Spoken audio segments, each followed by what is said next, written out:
Hello बच्चों, आज हम लोग चैप्टर 10 लिमिट्स एंड कंटिन्यूटी करेंगे और आप लोगों को बहुत मज़ा आएगा। ये चैप्टर पढ़ने में है तो थोड़ा सा लिमिट दिखने में तो छोटा सा वर्ड है, बट इसके जो ऑपरेशंस या इसकी जो स्किल्स है उसके लिए थोड़ा सा आपको डीपली इस चीज़ को समझना पड़ेगा। तो मेरा लेक्चर देखिए, कहीं कोई डाउट है तो कमेंट सेक्शन में लिखेंगे। तो चलिए आज स्टार्ट करते हैं चैप्टर 10 लिमिट्स एंड कंटिन्यूटी। तो लिमिट्स एंड कंटिन्यूटी, तो फंक्शंस आप लोग पहले पढ़ चुके हैं, फंक्शंस से ही रिलेटेड ये है। फॉर एग्जांपल जैसे कोई एक फंक्शन दिया हुआ है F X plus two, F X is equal to, ये फंक्शन है, इसकी जो है एक्स प्लस टू है। तो इसका at X equal to one इसकी वैल्यू फाइंड आउट करनी है। तो कुछ नहीं, फंक्शन आप निकाल सकते हैं, F one is equal to one plus two that is equal to. अब ये तो हुई फंक्शन की बात, लेकिन यदि इसी में लिमिटिंग वैल्यू निकालना है, लिमिटिंग वैल्यू ऑफ फंक्शंस,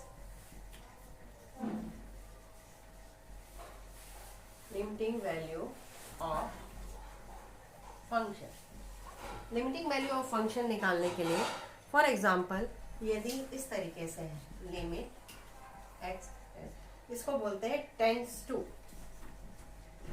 ठीक है। फंक्शन में डायरेक्ट आप उसका वैल्यू पुटअप कर देते थे और उसकी वैल्यू निकाल लेते थे कि at X equal to one F X की वैल्यू क्या होगी, ठीक है। लेकिन यहाँ पे limit X tends to one X plus two है, तो इसका ये मतलब नहीं होता है कि आप डायरेक्ट इसका वन का वैल्यू पुट करके इसमें आप value tends to one, tends to one का मतलब होता है कि वो पूरी तरीके से वन ना होके, तो इस कंडीशन में तो ठीक है, इस कंडीशन में तो ठीक है, क्या आ जाएगा, one plus two equal to three है, मतलब ये इसकी क्या हो गई है, लिमिटिंग वैल्यू हो गई है। लेकिन अभी आप आगे देखेंगे कि कई कंडीशंस ऐसी आएंगी जिसमें आपको वो नॉट डिफाइंड हो जाएगा। फॉर एग्जाम्पल जैसे limit X tends to one X square minus one divided by X minus one. अब इस कंडीशन में आप देख रहे हैं कि यहाँ पे यदि x का वैल्यू वन पुट करेंगे तो नीचे की वैल्यू जीरो आ जाएगी। नीचे की वैल्यू जीरो आई तो आपको पता है कि इट डज नॉट एग्जिस्ट। तो यहाँ पे लिखेंगे at x equal to one, ये जो फंक्शन है, मतलब ये जो फंक्शन है डज नॉट एग्जिस्ट। तब उस कंडीशन में क्या करेंगे, यहाँ पे आप देख रहे हैं limit x tends to one, मतलब x की जो वैल्यू है वो पूरी तरीके से वन ना होके टेंड्स टू वन। तो उस कंडीशन में दो कंडीशंस होती हैं, एक होती मतलब ये जो x इक्वल टू वन पे तो एग्जिस्ट करता ही नहीं है, मतलब जो वैल्यू आएगी डी एफ, जिसको डोमेन बोलते हो फंक्शन में, तो ये हो जाएगी r माइनस वन, मतलब वन को छोड़ के और कोई भी रियल नंबर हो सकता है जो इसका डोमेन होगा, फंक्शन का डोमेन होगा। तो इस कंडीशन में इसमें दो वैल्यू आप निकालोगे, मतलब एक होगा limit x tends to one minus F X, और एक होगा limit x tends to one plus F X. इसका ये मतलब होता है कि एक बार इसको बोलेंगे लेफ्ट हैंड लिमिट,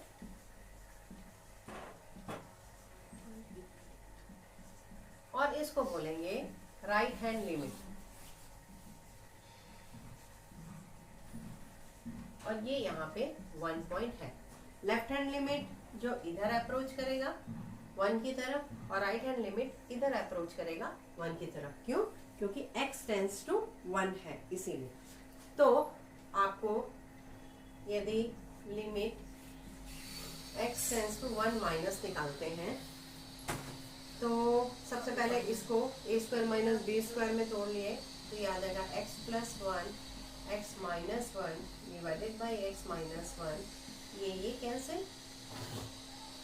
तो उस कंडीशन में अब आप देखेंगे कि ये जस्ट एक समझने के लिए है कि लिमिट्स को कैसे आप डिफाइन करोगे, है ना। तो ये आ गया। तो x टेंस टू 1 माइनस, तो जब आप इस तरीके से, यहाँ पे 1 पॉइंट है, ये 1 पॉइंट है, अब 1 माइनस मतलब यहाँ पे कहीं 0.9 है, यहाँ कहीं 0.99 है, मतलब नाइबरिंग पॉइंट्स, 1 के नाइबरिंग पॉइंट्स, चाहे लेफ्ट हैंड साइड हो चाहे राइट हैंड साइड हो। तो ये लेफ्ट हैंड साइड कम होती जाएगी वैल्यू, तो 0.9, 0.99, 0.999। तो इस तरीके से यदि आप एक टेबल बना लेते हैं x की वैल्यू और ये fx क्या होगा आपका, ये जो वैल्यू है फंक्शन x है, और x की वैल्यू 0.9 रखेंगे तो यहाँ आ जाएगा 1.9, 0.99 रखेंगे और 0.99 और 0.999, तो ये 1.99 और 1.999। कहने का ये मतलब है कि यदि x की वैल्यू किधर जा रही है, यदि x की वैल्यू 1 की तरफ टेंड कर रही है लेफ्ट हैंड साइड से, तो जो fx की वैल्यू आ जाएगी वो कितनी आ जाएगी, 2। तो limit x tends to 1 minus x plus 1 is equal to 2। क्यों? क्योंकि 1.9 मतलब 2 के करीब जाएगा, ये किस तरफ जाएगा, 2 के करीब जाएगा। सिमिलरली यदि आप यहाँ भी देखेंगे 1 प्लस, तो limit x tends to 1 plus fx या x प्लस 2 लिख दीजिए, सॉरी x प्लस 1 लिख दीजिए। तो इसके लिए भी सेम वैसे ही टेबल बनाएंगे इस तरीके से, यहाँ पे 1 है और यहाँ 1.1, 1.01, 1.001। क्यों? क्योंकि राइट हैंड साइड है। जैसे यहाँ 0.9, 0.99 ऐसे लिया था, यहाँ पे 1.1, 1.01, 1.001। तो जब इसके लिए टेबल बनेगा तो x की वैल्यू पहली आएगी 1.01,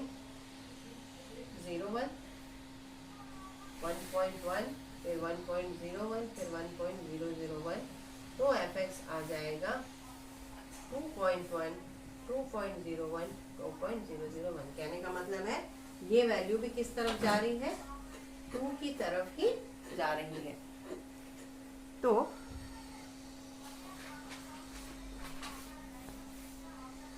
मतलब दोनों limit x tends to 1 plus x plus 1 is also 2।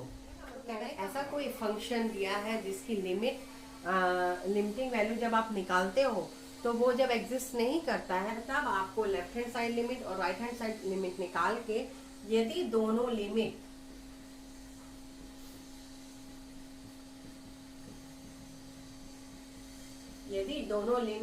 Same आती है, दोनों लिमिट सेम आती है, तब जो है वो क्या करेगा, मतलब fx is exist if and only if दोनों इक्वल हो। ठीक है, मैं इसको 1 यहाँ पे था, बाकी में a ले लेंगे इसको, हाँ, इज, तो यहाँ पे आएगा limit x tends to a fs exist if and only if दोनों जो वैल्यू हो वो सेम हो जाए। तो मुझे लगता है अब इसके बाद लिमिट के बारे में कोई कंफ्यूजन नहीं रहेगा कि जब इस तरीके का कोई फंक्शन आता है जिसमें वो एग्जिस्ट नहीं करता है उसका डोमेन, तो क्या होगा कि उसकी लिमिटिंग वैल्यू आप निकालोगे लेफ्ट हैंड साइड और राइट हैंड साइड, यदि दोनों इक्वल आते हैं तब और सिर्फ तभी ये फंक्शन एग्जिस्ट करेगा। अब इसके जो कुछ फंडामेंटल फॉर्मूले हैं वो आप देखोगे। क्या है? पहला, limit x tends to c a, क्या आ जाएगा? a, where a is any constant, any real number। Second इसमें आता है limit x tends to c xn is equal to c की पावर n। n बिलोंग करता है नेचुरल नंबर में, थर्ड आता है इसमें limit x tends to c f(x), मतलब कोई भी फंक्शन में यदि x टेंड्स टू c है तो ये आ जाएगा fc। आप देख चुके हैं where c is real number. Question और 4 है limit x tends to c mod of x equal to mod of c। और इसी में फिफ्थ आता है ये सबसे इम्पोर्टेंट फॉर्मूला है, limit x tends to a xn minus an divided by x minus a is equal to होता है n minus 1, where n is rational number. ये जो है आप इसका बहुत यूज देखेंगे आगे चलकर, ठीक है। तो ये लिमिट के 5 फॉर्मूले हैं। पहला, यदि कोई भी कांस्टेंट है तो उसमें क्योंकि फंक्शन है ही नहीं वो, तो वो ही वैल्यू आ जाएगी। और यदि x इंटू सी xn है तो वो c की पावर n हो जाएगा। लिमिट x इंटू सी fx है तो fc हो जाएगा। मॉड्यूलस ऑफ x है तो मॉड्यूलस ऑफ c हो जाएगा। और ये एक important xn minus a divided by x minus a is equal होता है na की पावर n माइनस 1। अब आते हैं अलजेब्रा ऑफ लिमिट। वो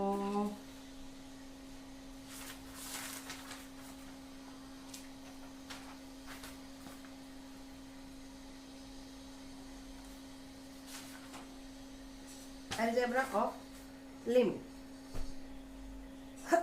इसमें कुछ प्रॉपर्टीज है जो फंक्शन के ऊपर अप्लाई होती हैं। वो प्लस के लिए, मल्टीप्लिकेशन के लिए, डिवीजन के लिए ये सब अप्लाई होती हैं।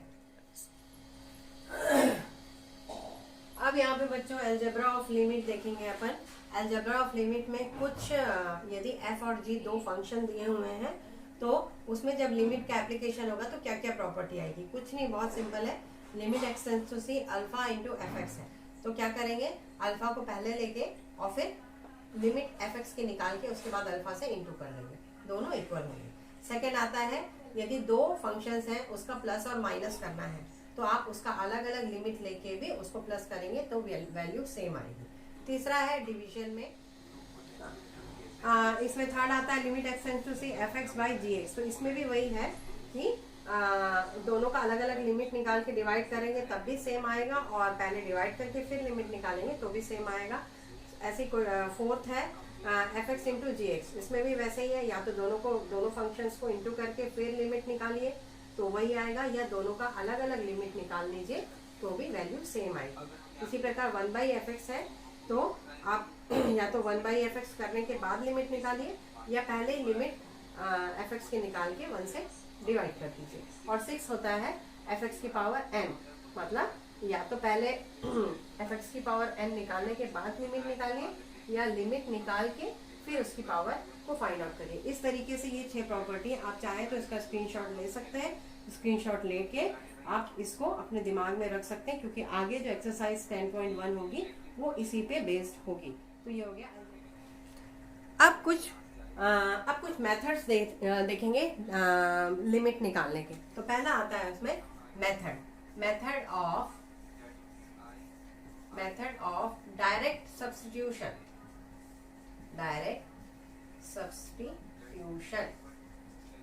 मेथड ऑफ डायरेक्ट सब्स्टिट्यूशन में क्या होता है, एक एग्जांपल ले लेते हैं। मान लीजिए अपने पास एग्जांपल है limit x tends to 4, example limit x tends to 4x plus 3 divided by x minus 2। तो यहाँ पे सिंपली आप सबसे पहले लिमिट का कंसेप्ट ये होता है कि आप ये जो x का वैल्यू है इसको पुट करके देखेंगे ओरली, नॉट रिटन में, है ना। ओरली आप पुट करके देखेंगे कि नीचे की वैल्यू 0 तो नहीं आ रही है, क्योंकि 0 आ जाएगी तो वो फंक्शन ही एग्जिस्ट नहीं करेगा।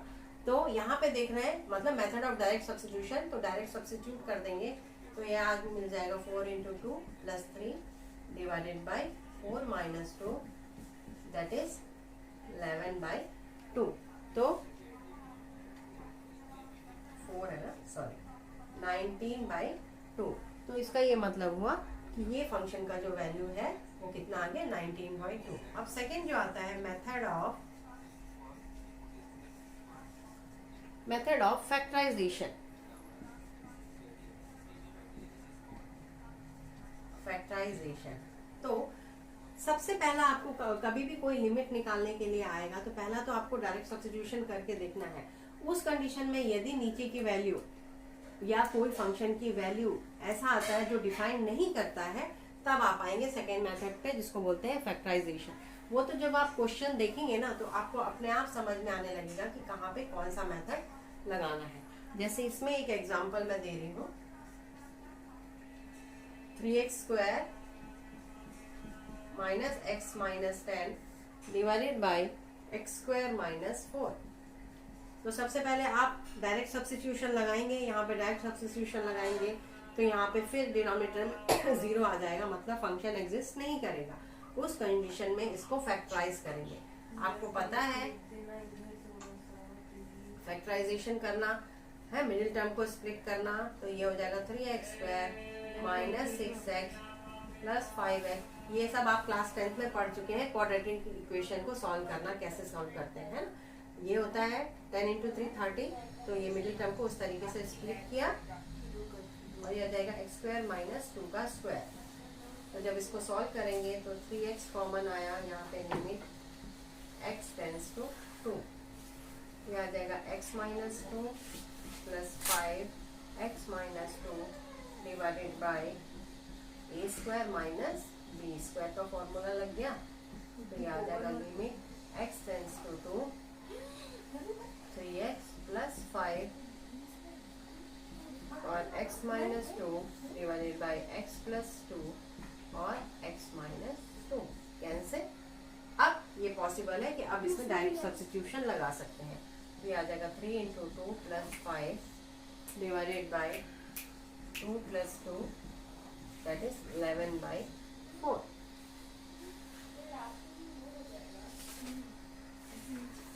अब आ जाते हैं, ये समझ में आ गया मेथड ऑफ फैक्टराइजेशन। दो मेथड आपने देख लीजिए, पहला देखा आपने डायरेक्ट सब्स्टिट्यूशन, सेकंड देखा आपने फैक्टराइजेशन, और तीसरा आता है using the method of rationalization. Method of rationalization, method of rationalization. तो वो आपको समझ में आ जाएगा जब आप क्वेश्चन जब सॉल्व करते जाएंगे। तो limit x tends to 0 √1 plus 3x minus √1 minus 3x divided by x divided by x। यहाँ भी वही है, पहले डायरेक्ट सब्स्टिट्यूशन करेंगे तो साफ दिख रहा है कि आप डिनोमिनेटर में 0 आ जाएगा, मतलब नॉट डिफाइन हो जाएगा। उस कंडीशन में फैक्टराइजेशन हो नहीं सकता, स्क्वायर रूट है। तो उस कंडीशन में क्या करते हैं, इसको रैशनलाइज कर देते हैं। रैशनलाइज करेंगे तो limit x tends to 0 √1 plus 3x minus 1 minus 3x divided by x। Rationalize करना माने इसका अपोजिट साइन से ऊपर नीचे मल्टीप्लाई कर देना। यही होता है, आप क्लास 8, 9, 10 में रैशनलाइजेशन सीखे हो। कुछ नहीं करना रहता है, रूट वाली क्वांटिटी में उसके अपोजिट साइन से ऊपर नीचे मल्टीप्लाई कर देते हैं। तो a minus b a plus b, तो a का होल स्क्वायर और माइनस b का होल स्क्वायर। ये फॉर्मूला भी आपको पता हुआ है ना, a का होल स्क्वायर माइनस b का स्क्वायर। तो ये हो जाएगा x √1 plus 3x minus √1 minus 3x। तो ये जब सॉल्व करोगे आप तो 1 plus 3x minus 1 plus 3x divided by x √1 plus 3x minus √1 minus 3x। इसको एक ब्रैकेट में, तो 1 1 कैंसिल, तो ये आ गया limit x tends to 0 6x divided by x और √1 plus 3x minus √1 minus 3x x cancel. अब ये हो गया।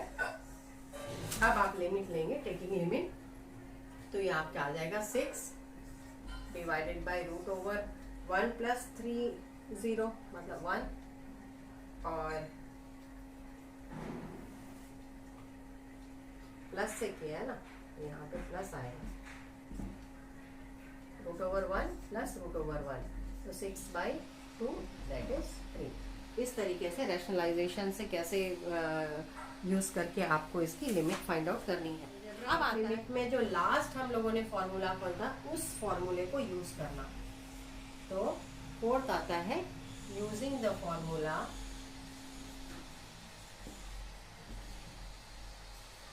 कौन सा, limit x tends to a xn minus an divided by x minus a is equal to n minus 1। ठीक है, तो अब क्वेश्चन मान लीजिए इसमें जो एग्जांपल ले रही हूं मैं, limit x tends to 2 x की power 4 minus 16 divided by x minus 2। ठीक है, यहाँ भी वही डायरेक्ट सब्स्टिट्यूशन करेंगे तो 0 आ जाएगा जो नॉट डिफाइंड है। फैक्टराइजेशन करेंगे तो भी हाँ फैक्टराइजेशन करेंगे तो ये हो सकता है, लेकिन हमको इसको फैक्टराइजेशन करेंगे तो ये स्क्वायर का स्क्वायर माइनस 4 का square divided by x minus 2 और लिमिट x टेंड्स टू 2। नहीं, इसमें आप डायरेक्ट यही वाला फॉर्मूला यूज कर सकते हैं, ये वाला है ना। तो limit x tends to 2 x की पावर 4 माइनस 2 की पावर 4 माइनस x माइनस 2, ये इसी फॉर्म में आ गया जिस फॉर्म में ये है। यहाँ n की जगह क्या है 4 और a की जगह क्या है 2, तो जो आपका फॉर्मूला आ जाएगा 4 इंटू 2 और 4 माइनस 1 दैट इज 3, तो ये आ जाएगा 32। तो ये आपका आंसर आ गया 32। अब ये तो बहुत सिंपल था, इसी में यदि थोड़ा सा डिफिकल्ट एग्जांपल ले लें, जैसे कि limit x tends to 0 1 plus x की power 5 minus 1 divided by x। तो यहाँ भी वही है कि यहाँ पे x है और नॉट डिफाइंड होगा, डायरेक्ट सब्स्टिट्यूशन करेंगे।